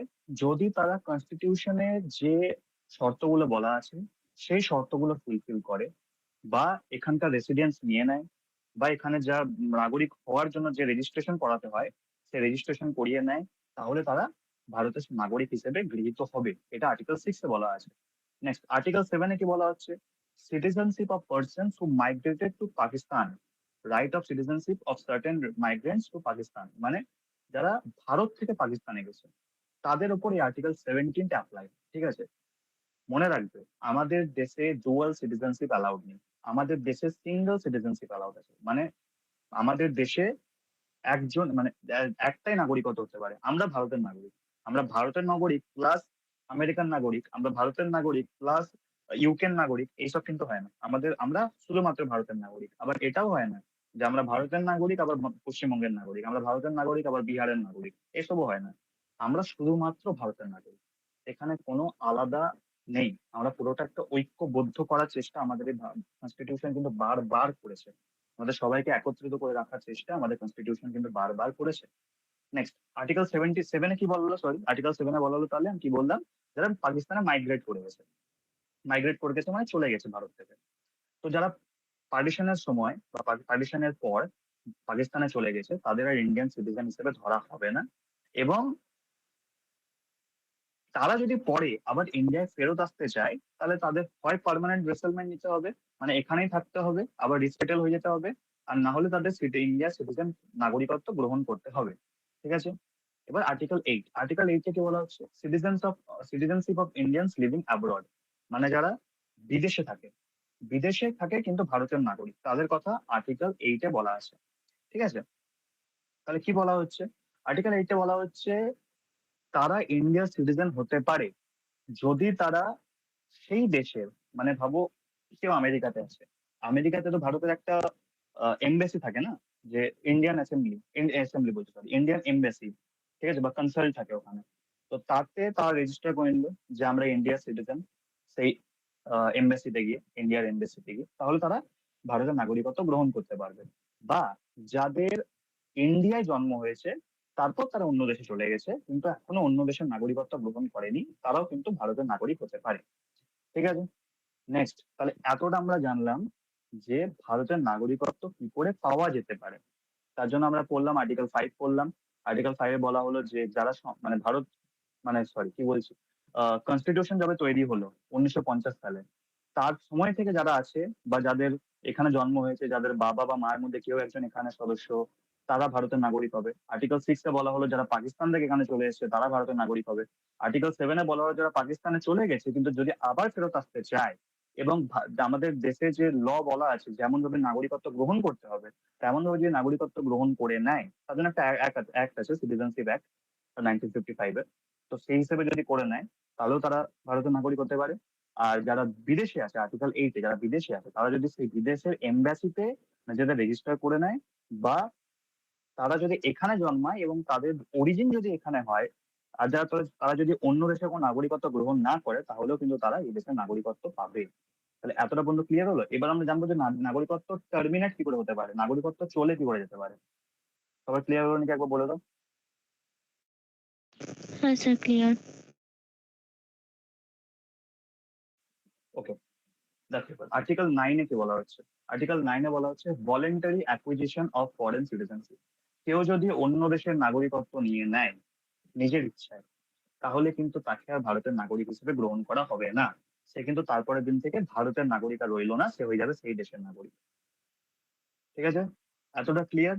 আর্টিকেল 10 অত ইম্পর্টেন্ট নয়, একবার দেখে নেবে। আর্টিকেল 10 এ মেনলি বলা হয়েছে যে আর্টিকেল 5 থেকে 9 পর্যন্ত যেগুলো বলা হয়েছে সেই বিষয়ে পার্লামেন্ট ল বানাতে পারে, চেঞ্জও করতে পারে, পার্লামেন্টের কাছে সেই পাওয়ার আছে। আর্টিকেল 10 থেকে অত কোশ্চেন আসে না। Article 11 A power of parliament বলা আছে যে হয় পার্লামেন্ট কোনো চাইলে কোনো নাগরিকের অন্য সিটিজেনশিপ দিতে পারে, টার্মিনেট করে নিতে পারে, বা অন্য সিটিজেনশিপ রিলেটেড যা যা ম্যাটার আছে সেগুলো পার্লামেন্ট কিন্তু নিজের আওতায় আসে, পার্লামেন্ট সেই বিষয়ে পাওয়ার আছে, ল বানাতে পারে। সিটিজেনশিপ অ্যাক্ট 1955 যেটা আছে সেই হিসেবে কাজ করতে পারে পার্লামেন্ট। তাহলে এখানে আমাদের আর্টিকেল মানে সরি সিটিজেনশিপ ক্লিয়ার হলো, কমপ্লিট হয়ে গেল। কারোর কোনো ডাউট থাকলে আমাকে প্রশ্ন করো। স্যার আর্টিকেল 9টা একবার বোঝাবেন? বলছি, দেখো আর্টিকেল 9 এ বলা আছে voluntary acquisition of foreign citizenship, মানে কোনো নাগরিক, ভারতের কোনো নাগরিক, এনি ইন্ডিয়ান সিটিজেন যদি ভলেন্টারিলি মানে নিজের ইচ্ছায় অন্য কোনো দেশের নাগরিকত্ব গ্রহণ করে, তাহলে কিন্তু তাকে ভারতের নাগরিক বলে মেনে নেওয়া হবে না। সে যখনই অন্য কোনো দেশের নাগরিকত্ব গ্রহণ করলো, তখন থেকে সে আর ভারতের নাগরিক হবে না। মানে ভাবো আমি গিয়ে আমেরিকান নাগরিকত্ব নিলাম, তাহলে কিন্তু আমি আর ভারতের নাগরিক হতে পারবো না, তখন থেকে কিন্তু আমি আমেরিকান নাগরিকত্ব পেয়ে যাবো। এবার ভাবো সেই চাইছে আমি আবার ভারতের নাগরিকত্ব নেব, সেটা কিন্তু আর্টিকেল 8 এ বলা আছে। সে কি বলছে, সে যদি আমি এবার ভাবো আমার কাছে আমেরিকান নাগরিকত্ব আছে, আমি আমেরিকার নাগরিকত্ব ছেড়ে দিলাম, আমি আমেরিকাতে যে ইন্ডিয়ার এমবেসি আছে সেখানে গিয়ে নিজেকে ইন্ডিয়ান সিটিজেন হিসেবে রেজিস্টার করলাম, তাহলে কিন্তু আমি আবার ভারতের নাগরিক হতে পারবো। ক্লিয়ার হলো? আর্টিকেল 8 বলে দিলাম, আর্টিকেল 9 বলে দিলাম।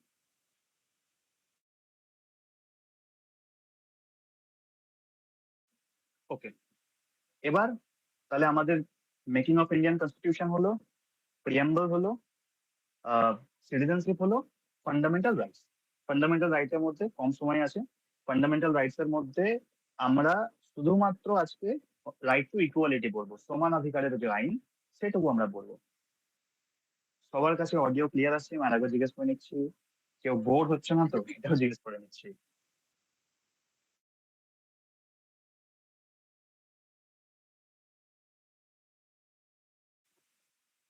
আচ্ছা, একজন ইয়েস বলেছে, সরি ব্রো বোর করার জন্য, কিন্তু কিছু করার নেই। তো আমরা রাইট টু ইকুয়ালিটি স্টার্ট করছি। তার আগে তোমাদের মনে কোয়েশ্চেন আসতে পারে। দেখো একটা জিনিস আমি বলি, আমাদের ফান্ডামেন্টাল রাইটস শুরু হচ্ছে আর্টিকেল 12 থেকে।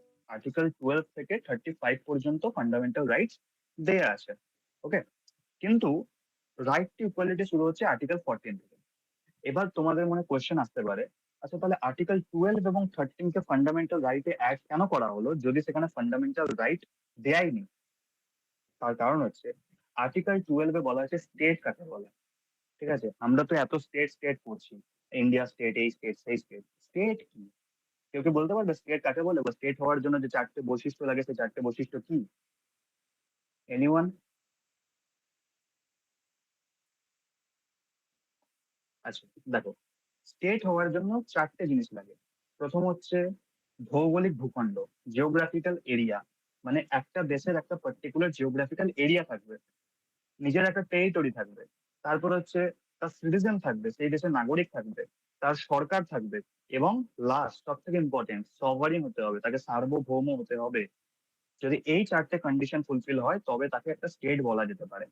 ঠিক আছে? এবং আমাদের আর্টিকেল স্যার 12 কি বলা হলো স্টেট? হ্যাঁ বলো। স্যার বলছি ফোন নম্বর পয়েন্টটা কি বললেন? সভারিগনিটি, সার্বভৌমত্ব, মানে সেই দেশটি নিজের যে সমস্ত ল, সেই লয়ে হেড হবে। সেই দেশের যত লোকাল অথরিটি আছে তারা সেই দেশের যে আইন, সেই আইনকে ফলো করে চলবে। বুঝতে পেরেছো? Okay sir. দেখো, আর্টিকেল 12 তাহলে আমরা জানলাম যে স্টেটের ডেফিনেশন দেওয়া আছে।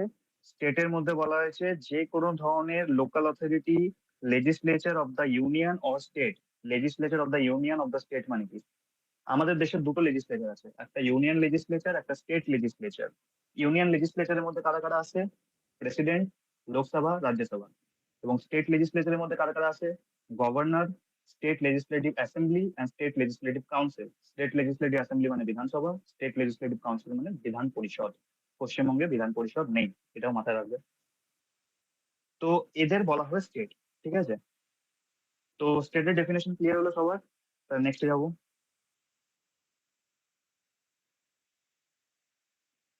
Anyone clear or not? If any question, please ask. Sir ওই লেজিসলেটিভের জায়গাটা একবার ক্লিয়ার করে বলুন। হ্যাঁ, দেখো আমাদের দেশে দু ধরনের লেজিসলেচার আছে, একটা ইউনিয়ন লেজিসলেচার, একটা স্টেট লেজিসলেচার। ইউনিয়ন লেজিসলেচার মানে সেন্ট্রাল গভর্নমেন্টের, তার মধ্যে আছে পার্লামেন্ট, তার মধ্যে আছে প্রেসিডেন্ট। আর পার্লামেন্টের দুটো হাউস, মানে Lok Sabha, Rajya Sabha, house of the people আর কাউন্সিল অফ স্টেটস, এরা আছে। আর সেকেন্ড হচ্ছে স্টেট লেজিসলেচার, মানে প্রত্যেকটা স্টেটের, মানে বাংলা, পশ্চিমবাংলা হয়ে গেল, বিহার হয়ে গেল, উত্তরপ্রদেশ হয়ে গেল, এদের হচ্ছে স্টেট লেজিসলেচার। এদের মধ্যে আছে তোমার গভর্নর, এবং স্টেট লেজিসলেটিভ অ্যাসেম্বলি মানে বিধানসভা, এবং স্টেট লেজিসলেটিভ কাউন্সিল মানে বিধান পরিষদ। ক্লিয়ার? হ্যাঁ। ওকে, নেক্সট আর্টিকেল 13। আর্টিকেল 13 দেখো খুব ইম্পর্টেন্ট। আর্টিকেল 13 মেনলি ডিল করে জুডিশিয়াল রিভিউর সাথে। জুডিশিয়াল রিভিউ মানে কি? জুডিশিয়ারির কাছে, সুপ্রিম কোর্টের কাছে পাওয়ার আছে। পার্লামেন্ট যদি কোনো ল পাস করে, সেটা যদি কনস্টিটিউশনের সাথে না মেলে, কনস্টিটিউশনকে মানে এড়িয়ে যায়, তাহলে কিন্তু সেই লকে জুডিশিয়ারি ভয়েড ডিক্লেয়ার করতে পারে। ভয়েড ডিক্লেয়ার করতে পারে মানে বাতিল ডিক্লেয়ার করে দিতে পারে, বাতিল করে দিতে পারে। ঠিক আছে? তো আর্টিকেল 13 বলা আছে দু ধরনের ল এর কথা। আর্টিকেল 13 বলা আছে, একটা হচ্ছে প্রি কনস্টিটিউশনাল ল আর একটা post constitutional law. Pre constitutional law মানে হচ্ছে সংবিধান তৈরির আগে যে সমস্ত আইন তৈরি হয়েছে। আমরা তো জানি সংবিধান তৈরির আগে অনেক ধরনের আইন তৈরি হয়ে গেছিল অলরেডি। যেমনি হিন্দু লয়ের যে আইনগুলো তোমরা পড়বে, Hindu marriage act, Hindu succession act, তারপর আমাদের Indian partnership act, Indian contract act, অনেক অনেক অ্যাক্ট আছে, যেগুলো সংবিধান তৈরির আগেই কিন্তু তৈরি হয়ে গেছিল, ব্রিটিশ টাইম থেকে তৈরি হয়েছিল, এখনো লাগু আছে। ঠিক আছে? তো সেই সমস্ত গুলোর উপর অ্যাপ্লাই হচ্ছে আর্টিকেল 13 ক্লজ 1। সেখানে বলা হচ্ছে যদি কোনো ল, সেই পার্টিকুলার অ্যাক্টের মধ্যে কোনো ল যদি কনস্টিটিউশনকে ভায়োলেট করে, কনস্টিটিউশনের কোনো রুলের সাথে না মেলে, তাহলে সেই লকে ভয়েড ডিক্লেয়ার করে দেওয়া হবে। ভয়েড মানে তোমরা বুঝে গেছো, বাতিল করে দেওয়া হবে। পুরো একটা করা হবে না, কিন্তু যে প্রভিশনটা বা যে সেকশনটা মানে কনস্টিটিউশনের সাথে মিলছে না, সেই পার্টিকুলার সেকশনটাকে করে দেওয়া হবে। ঠিক আছে? আর আর্টিকেল 13 ক্লজ 2 এ বলা হয়েছে পোস্ট কনস্টিটিউশনাল ল থাকবে। পোস্ট কনস্টিটিউশনাল ল মানে কনস্টিটিউশন তৈরির পর যে সমস্ত ল গুলো তৈরি হবে, তারা যেন কনস্টিটিউশনের সাথে মিলে কাজ করে, মানে কনস্টিটিউশনকে ওভাররুল না করে দেয়। তাহলে আর্টিকেল 12 এবং আর্টিকেল 13 এই দুটো বলা হয়েছে। এবার রাইট টু ইকুয়ালিটি। ওকে, তো রাইট টু ইকুয়ালিটি আর্টিকেল 14 থেকে 18 পর্যন্ত দেওয়া আছে। ঠিক আছে? আর্টিকেল 14 এ বলা হয়েছে equality before law and equal protection of laws. ঠিক আছে? আর্টিকেল 14 এটা বলা আছে। তো ফার্স্ট আমরা জানবো ইকুয়ালিটি বিফোর ল মানে কি। ইকুয়ালিটি বিফোর ল মানে হচ্ছে ভারতের প্রত্যেকটা নাগরিক আইনের চোখে সমান হবে। কোনো নাগরিক, কোনো গভর্নমেন্ট অফিসিয়াল আইনের উপরে যাবে না। আমি কি বললাম? ভারতের আইনের কাছে আমাদের প্রাইম মিনিস্টার যা, আমাদের দেশের সিটিজেনও তাই, কেউ কিন্তু ভারতের আইনের উপরে নয়। এটা হচ্ছে ইকুয়ালিটি বিফোর ল। এটাকে বলা হয় নেগেটিভ কনসেপ্ট। ঠিক আছে? কেন নেগেটিভ কনসেপ্ট বলা হয়? কারণ এটা সব নাগরিকত্ব, মানে যে কোনো নাগরিকের সেই অধিকার বাতিল করে দিতে পারে, তাকে ডিসক্রিমিনেট করা থেকে তাকে বাদ করে দিতে পারে, তাই জন্য এটাকে নেগেটিভ কনসেপ্ট বলা হয়। ঠিক আছে? আর একটা হচ্ছে equal protection of laws. Equal protection of laws মানে কি? যারা সমান, মানে ভাবো একজন পাবলিক অফিসিয়াল, একজন আইএস আইপিএস। আর আমাদের মধ্যে তো মানে তাদের মধ্যে সিমিলারিটি নেই, ওরা কিছু ক্ষেত্রেও তো আমাদের থেকে এগিয়ে আছে। তো তাদেরকে আমাদের সাথে মেলানো যাবে না। একটা নর্মাল সিটিজেন আর একটা পাবলিক অফিসিয়ালকে একসাথে মেলানো যাবে না। এটা বলা হয়েছে আর্টিকেল 14 এ। এটা রিজনেবল ক্লাসিফিকেশন করা হয়েছে। দুটো জিনিস সবসময় ওয়ার্ড আসবে দেখবে, রিজনেবল ক্লাসিফিকেশন, একটা class discrimination. Class discrimination allowed নেই। ক্লাস ডিসক্রিমিনেশন মানে কাস্ট, ক্রিড, জেন্ডার এইসব বিষয়ে ডিসক্রিমিনেশন করা যাবে না। কিন্তু আমাদের মানে ক্লাসিক্যাল হয়ে যাবে, মানে যারা একটু এগিয়ে আছে তাদের একটু এগিয়ে বলা যাবে। যারা ভাবো একজন আর্মি অফিসিয়াল, সে কাজ করেছে, সে নিজের জীবনে এমন কাজ করেছে, তাকে আমরা এগিয়ে নিজে থেকেই রাখবো, তাকে আমরা সম্মান দেবই। তো এটাই হচ্ছে ইকুয়াল প্রোটেকশন অফ লস। এবং তার সঙ্গে একটু রিজনেবল ক্লাসিফিকেশন করা যায় কোথায় কোথায়। তোমরা বলবে তাহলে যদি স্যার আপনি বলছেন যে ইকুয়ালিটি বিফোর ল, সবাই সমান, তাহলে রিজার্ভেশন কেন আছে? রিজার্ভেশন আছে তার কারণ হচ্ছে আমাদের, আমি কি বললাম, article 14 class to equal protection of laws আছে। এখানে বলা হচ্ছে যারা ওমেন আছে, মহিলা আছে, চিলড্রেন আছে এবং যারা ডিসেবল পার্সন আছে, তাদেরকে একটু অধিকার দেওয়া হবে। কেন দেওয়া হবে? তারা যেন জীবনে এগিয়ে যেতে পারে। ঠিক আছে? মানে ভাবো, যারা আগে যেমন এসসি এসটিদের যেভাবে ট্রিট করা হতো, তারা কি আর মানে সেই একই রকম ট্রিটমেন্ট ছেলের সাথে একই রকম ভাবে তারা ট্রিট হয়ে আসতো, তাহলে তারা কি করে একটা জেনারেল ক্লাসের ছেলের সাথে বা একটা মেয়ের সাথে কম্পিট করবে? এটা তো সম্ভব নয় না। তাদেরকে তো স্টেটের কাজ তাদেরকে এগিয়ে নিয়ে যাওয়া, তাদেরকেও প্রমোট করা, তাদেরকেও সমাজের মেন যে গতি, সেই গতিতে ফিরিয়ে আনা, এটা কিন্তু স্টেটের কাজ। এবং সেই কাজটা স্টেটকে করতে হবে। এটা কিন্তু আর্টিকেল 14 বলা আছে। আর্টিকেল 14 ক্লিয়ার সবার? তাহলে আর্টিকেল 15 যাবো। ওকে, আর্টিকেল 15 বলা আছে প্রহিবিশন অফ ডিসক্রিমিনেশন। মানে কি? ভারতের কোনো সিটিজেনকে religion, race, caste, sex and place of birth এর উপর ভিত্তি করে ডিসক্রিমিনেট করা যাবে না। কাউকে এগিয়ে রাখা যাবে না, কাউকে পিছিয়ে রাখা যাবে না। সবাইকে সমান চোখে দেখতে হবে। এমন করা হবে না যে কেউ মেয়ে বলে তাকে সরকারি কাজে দেওয়া হলো না। এটা যেমন না হয়, সবাইকে সমান অধিকার দিতে হবে। ঠিক আছে? এটা ইকুয়াল প্রোটেকশন অফ, এটা হচ্ছে প্রহিবিশন অফ ডিসক্রিমিনেশন। ডিসক্রিমিনেশন করা যাবে না। কিন্তু স্টেট চাইলে ওমেনদের জন্য, চিলড্রেনদের জন্য, socially and educationally backward class, schedule caste, schedule tribe and আরেকটা যেটা নতুন এসছে, ইকোনমিক্যাল উইকার সেকশন, ইডব্লিউএস। এখন ইডব্লিউএস সার্টিফিকেটও দেখবে পাওয়া যায়। তো তাদের জন্য কিন্তু স্টেট ল বানিয়ে তাদেরকে যেন, তারা যেন এগিয়ে যেতে পারে, তার ব্যবস্থাও কিন্তু করে দিতে পারে। এটা আর্টিকেল 15 বলা আছে যে কোনো ধরনের কোনো ডিসক্রিমিনেশন করা যাবে না। তোমাদের যেহেতু পরীক্ষায় কোনো ধরনের কোনো কেস ল আসে না, তাই আমি তোমাদের এর মধ্যে কেস ল অ্যাড করছি না। তোমরা যখন ভবিষ্যতে কনস্টিটিউশন পড়বে তোমাদের কলেজে, তখন দেখবে এর সঙ্গে 7টা 8টা করে তোমাদের কেস ল পড়ানো হবে, যেগুলো খুব ইম্পর্টেন্ট হবে। কিন্তু পরীক্ষায় যেহেতু আসে না, তাই এক্সট্রা কোনো চাপের জন্য আমি আর বলছি না। তাহলে আর্টিকেল 15 ক্লিয়ার হলো, প্রহিবিশন অফ ডিসক্রিমিনেশন। স্যার আরেকবার বলবেন? বলছি। দেখো, আর্টিকেল 15 বলা হয়েছে ভারতের যারা নাগরিক আছে তাদের মধ্যে কোনো ধরনের কোনো ডিসক্রিমিনেশন করা হবে না। মানে কাউকে এগিয়ে রাখা হবে না, কাউকে পিছিয়ে রাখা হবে না। কাউকে রিলিজিয়নের ভিত্তিতে, ধর্মের ভিত্তিতে, রেসের ভিত্তিতে, মানে কেউ ফর্সা, কেউ কালো, এইসবের ভিত্তিতে, কাস্টের ভিত্তিতে, সেক্সের ভিত্তিতে, মানে পুরুষ মহিলা এইসবের ভিত্তিতে, প্লেস অফ বার্থ, কেউ কোথাও জন্মেছে, কেউ অন্য জায়গায় জন্মেছে। এখন দেখবে খুব হচ্ছে, কেউ বিহারে জন্মালে তাকে বাংলার লোকেরা খারাপ বলছে, বাংলার জন্মালে বিহারের লোকেরা খারাপ বলছে। এগুলো তো আমাদের ছিল না, না? তো এই সমস্ত কিছু ভিত্তিতে কিন্তু ডিসক্রিমিনেট করা যাবে না। কিন্তু স্টেটের কাছে পাওয়ার আছে, সে চাইলে কয়েকটা যে স্পেশালি এবল ক্লাস আছে, যেমন schedule caste, schedule tribe, economically socially backward class, এদের জন্য কিন্তু ল বানিয়ে তাদের যাতে উন্নতি করা যায় সেই ব্যবস্থা কিন্তু করতে পারে। Clear? Sir, I have a doubt. Hindi में बोले? What if a foreigner comes to India and he faces racial or maybe discrimination on his religion? So will it be applicable for them as well? No, no. Article 15 is only applicable to Indian citizens, not any foreigner. Okay? Okay, This clear. fundamental right is guaranteed to only to the Indian citizens, not any foreign citizens. So what are the other action that could be taken for a foreigner citizen who faces discrimination in India? He may file a case. Means अगर देखो, हिंदी में बोले क्या? हिंदी समझ में आता है? हाँ। देखो देखो, अगर उसको लगे कि उसका ऊपर कोई टॉर्चरिंग हो रहा है, तो वो कोर्ट के पास जा सकता है। उसके लिए उसको क्रिमिनल, मतलब क्रिमिनल लॉ के हिसाब से वो अपना काम कर सकता है। अगर उसको उसको कोई थ्रेट कर रहा है, उसको कोई मर्डर का कुछ कर रहा है, अगर कुछ भी हो रहा है उसके साथ तो वो उस हिसाब से जाके कोर्ट में जाके केस कर सकता है। पर ये जो राइट है, फंडामेंटल राइट, ये बस इंडियन सिटीजन को मिलेगा। Okay okay sir. Okay next article 16 বলা হয়েছে equality of opportunity in public employment. মানে পাবলিক এমপ্লয়মেন্টের ক্ষেত্রে সবাইকে সমান চোখে দেখা হবে। ঠিক আছে, মানে গভর্নমেন্ট জবস যেগুলো হয় সেগুলোতে সবাইকে সমান চোখে দেখা হবে এবং সবাইকে সমান অপরচুনিটি দেওয়া হবে। Religion, race, caste, sex, place of birth, residence, এইসব ভিত্তিতে কাউকে কিছু डिस्क्रिमिनेट करा होगा नहीं। हिंदी में बोल दे रहे हैं, मतलब है कि गवर्नमेंट जो जॉब्स है उसमें किसी के लिए कोई इनइक्वालिटी नहीं रहेगा, सबको इक्वल ट्रीटमेंट दिया जाएगा। रिलीजन के बेस पे, रेस के बेस पे, सेक्स के बेस पे, कास्ट के बेस पे किसी के साथ कोई डिस्क्रिमिनेशन नहीं होगा। কিন্তু স্টেট এসসিদের জন্য, এসটিদের জন্য, ওবিসিদের জন্য, ইকোনমিক উইকেল সেকশনের জন্য ল বানাতে পারে তাদের উন্নতির জন্য। पर जो स्टेट है वो चाहे तो एससी जो है, एसटी जो है, ओबीसी जो है, ईडब्ल्यूएस जो है, उनके लिए लॉ बना सकता है ताकि उन लोगों का कुछ फायदा हो, वो लोग को भी सुविधा मिले। तो आर्टिकल 16 क्लियर?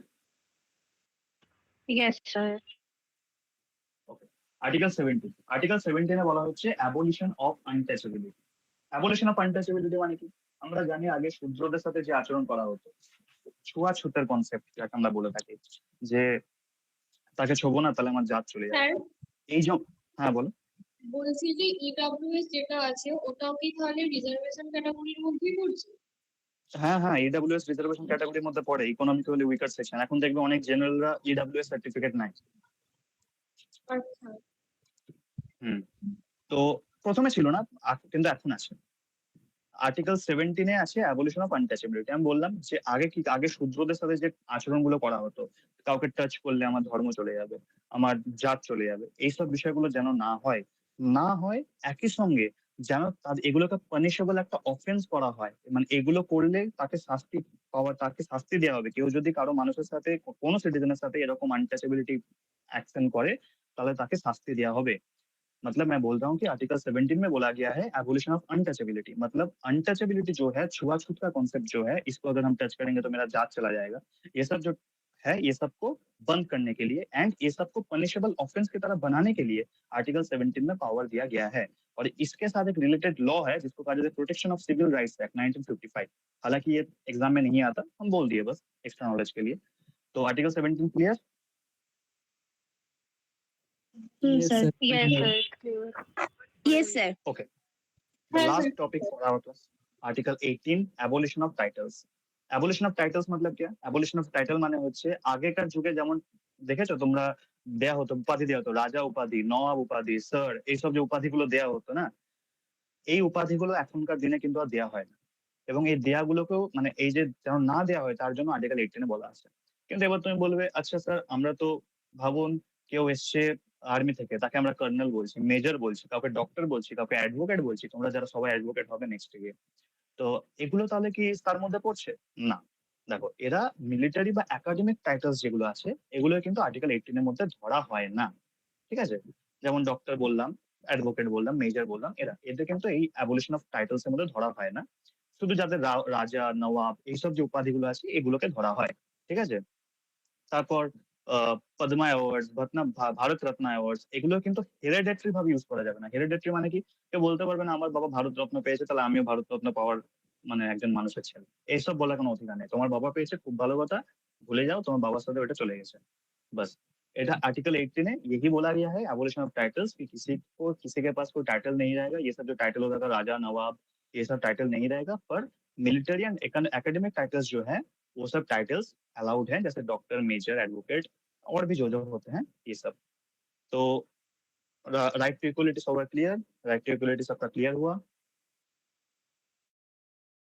হ্যাঁ স্যার। কারোর কোনো জায়গায় যদি প্রবলেম থেকে থাকে, if there is anyone any doubt in any area, please ask.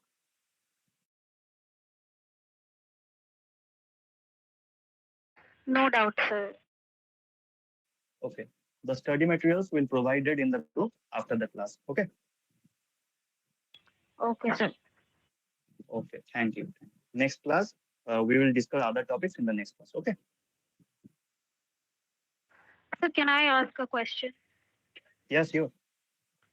Can preamble change? या नहीं, देखो प्रियम्बल को कंप्लीटली चेंज नहीं किया जा सकता। अच्छा, यहाँ पर एक टॉपिक हम बोल दे रहे हैं। एक डॉक्ट्रिन है, ठीक है, डॉक्ट्रिन ऑफ बेसिक स्ट्रक्चर। उसका मतलब है कि देखो पहले क्या होता था पता है, आर्टिकल 368 के अंदर पार्लियामेंट को पावर दिया गया कि पार्लियामेंट कॉन्स्टिट्यूशन का किसी भी पार्ट को चेंज कर सकता है। तो इसको रोका जाए कि देखो अगर आज जैसे चल रहा है कि गवर्नमेंट चाह रहा है कि सेकुलरिज्म को हटा दिया जाए, सिर्फ हिंदू राष्ट्र बनाएंगे, ये सब ना हो, ठीक है। एंड जो मेन जो चीजें हैं, जो मेन चीज है, जैसे प्रियम्बल का जो मेन चीज सोशलिस्ट सेकुलर ये सब सेकुलरिज्म, फिर सुप्रीमिटी ऑफ द कॉन्स्टिट्यूशन, मतलब कॉन्स्टिट्यूशन सबके ऊपर रहेगा, रूल ऑफ लॉ, जुडिशियरी को अलग किया जाए। हम लोग को पता है कि जो गवर्नमेंट के 3 ऑर्गन्स है, लेजिस्लेटिव, एग्जीक्यूटिव एंड जुडिशियरी, ये तीनों को अलग करके रखा जाए। ये सब बोला गया डॉक्ट्रिन ऑफ बेसिक स्ट्रक्चर में। मतलब पार्लियामेंट के पास ये पावर नहीं है कि कॉन्स्टिट्यूशन का जो मेन एसेंस है, मेन कोड, जो कोड थीम है कॉन्स्टिट्यूशन का, उसको चेंज नहीं किया जाए, ठीक है। ये डॉक्ट्रिन ऑफ बेसिक स्ट्रक्चर में बोला गया। और ये डॉक्ट्रिन ऑफ बेसिक स्ट्रक्चर आया केशवानंद भारती केस में, इसीलिए मैंने बोला केशवानंद भारती केस बहुत इंपॉर्टेंट है, ठीक है। और हाँ, तुम्हारा जो क्वेश्चन था प्रियम्बल को चेंज किया जा सकता है कि नहीं, अमेंड किया जा सकता है, पर इसका जो मेन चीजेस हैं, जो मैंने बोला sovereign, socialist, secular, democratic, Republic, ये सब को चेंज नहीं किया जा सकता। बाकी इन कॉन्स्टिट्यूशन का बाकी पार्ट्स को जैसे अमेंड किया जा सकता है, प्रियम्बल को भी अमेंड किया जा सकता है। Okay okay sir, okay, thank you. Satyajit, thank class you হয়ে স্যার। গেছে, এবার তুই কথা বলে নে।